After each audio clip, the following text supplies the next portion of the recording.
Tour guides of Reddit, what's the stupidest thing you've witnessed a tourist say or do?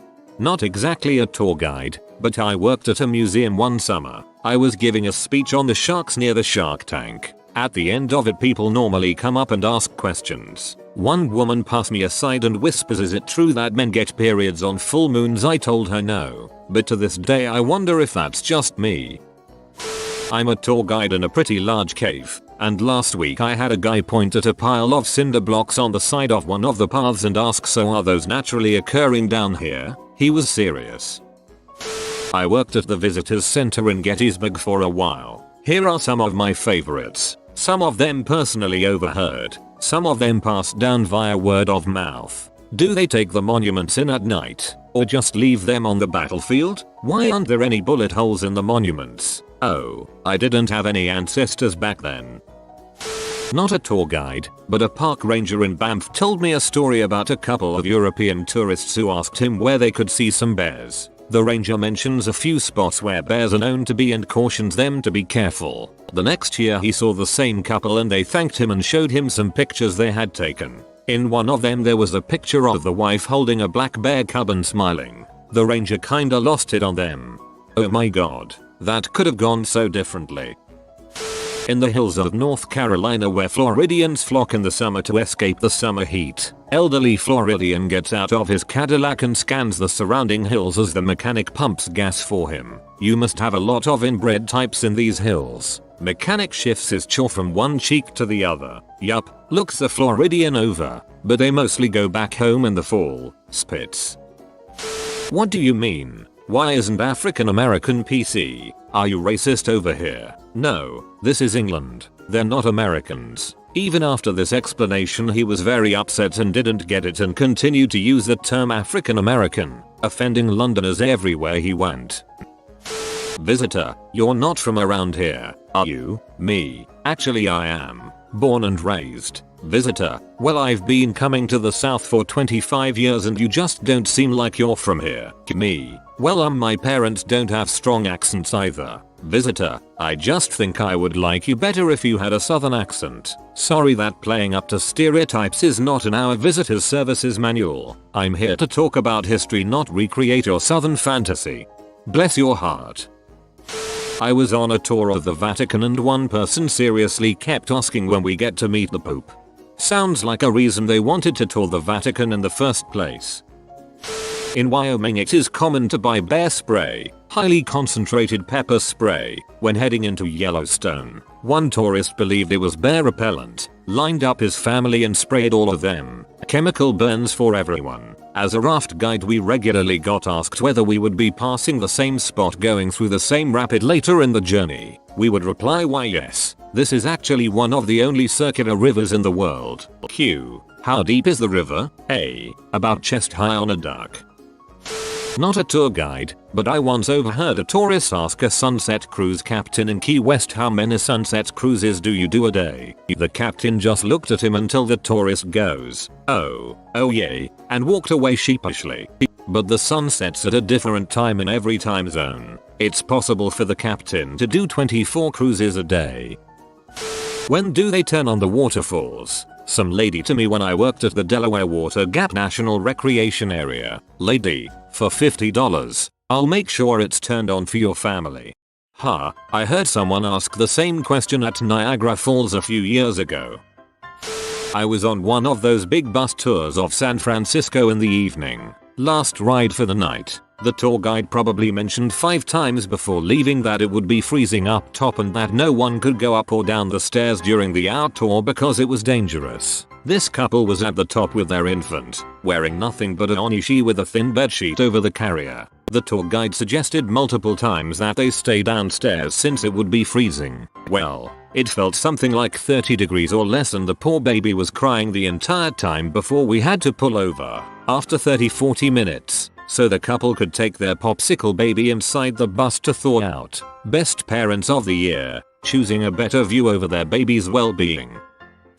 When I was in France touring World War I and World War II memorials, the actual tour guide didn't speak English, so I was commissioned to be the translator for all the British and American tourists. I was assistant to the regional tour guide, so I hope my story counts. We were at Verdun, and it was a pretty free-for-all tour where the kids could somewhat play alongside the crater's edges to really drive home the eeriness of a war zone overtaken by normalcy. Anyway, middle-aged American bimbo says, "Wow, all of the craters and hills here must have been really convenient for the fighting. They're lucky they picked such a location. Lady, are you for real?"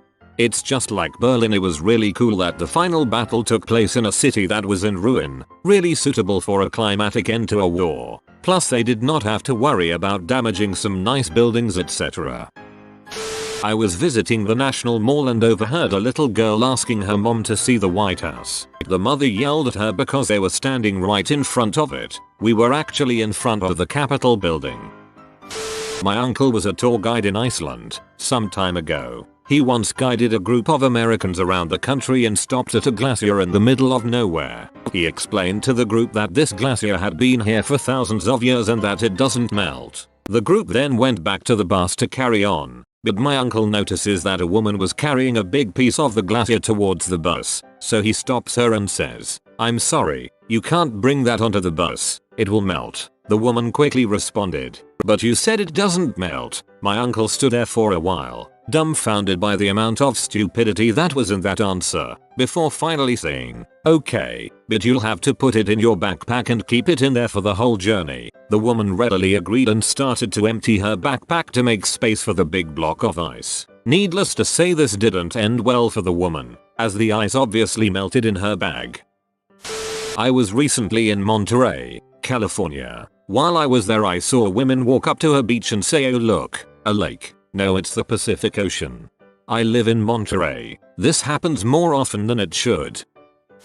I worked at a not so little Australian zoo. Anytime a bus full of Chinese people pulled up, we would subtly have more keepers around the kangaroo petting area because they would repeatedly try and pull joeys out of pouches. So lucky our roos were lazy, overfed bastards. Tour guide in Copenhagen here. Late to the party, but most of the replies seem to be not a tour guide but, so I thought I'd contribute anyway. For some reason I have had a few tourists showing up for outdoor tours in shorts and t-shirts in the middle of winter. I honestly don't know what they were expecting. The wind chill can be brutal here. These tourists are more often than not Australians. I've had a couple of people ask me how they can get to Legoland, since Lego is from Denmark, and be genuinely disappointed when I tell them it's pretty on the other side of the country. You think if it matters that much then you'd check that beforehand. People asking if I have learned to speak Dutch since moving to Denmark. A guy who used to work with me had a tourist ask him how to tell if you have a kidney infection, which was pretty bizarre. Two Canadian guys on a pub crawl wanted to pee in a shop window because nobody's around. "It'll be fine." I literally had to beg them to wait till we reached the next bar. Most of the tourists I work with are perfectly nice, and I don't think people are stupid for not knowing everything about a new city country, but sometimes people do need to use a little common sense. Recessed store windows legally double as latrines at night here in Canada. Sorry about the misunderstanding. Not a guide, but I recently returned from a hiking trip to Yosemite. I was astonished by the amount of people who were so unprepared for the strenuous hikes. I witnessed people wearing flip-flops and ladies carrying sparkly high-priced handbags on hikes. Good grief, surely they had some idea of where they were going. It's not like they were dropped off by a friend who yelled surprise. Haha, I had the same experience when I hiked up Diamond Head Mountain in Hawaii. So many girls and women wearing flip-flops and sundresses. When I was in Paris, I witnessed two older American women aggressively trying to force a store clerk to accept US dollar bills. She was like, "Just go to the kiosk down the street. They will change these bills for you and I'll be happy to sell you what you want." They were like, "This is good American money." When I was in Yellowstone National Park, a tourist or touran deaf, a mix between a tourist and a moron, was trying to take a picture with some buffalo. He had his child, probably 3 years old, with him, and he was walking towards the buffalo. His wife was holding the camera, ready to take the picture. I knew that he was trying to put his kid onto the buffalo or pose with it or something else immensely idiotic. Fortunately, a park ranger stopped him before anything serious happened. Apparently this is fairly common in Yellowstone and most people are maimed or killed. Wild animals are wild. Stay away.